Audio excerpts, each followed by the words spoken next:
Gel. Kızım. Gel yavrum gel. Senin gözün mü yok?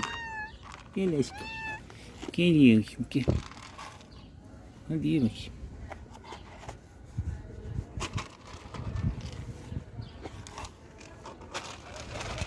Sen beğenmedin mi? Heh.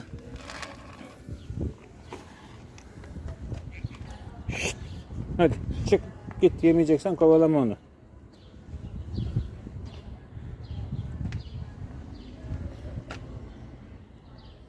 Hem yemiyor hem gidiyor ona karışıyor. Eşşoğlu eşek çok da güzel bir şey.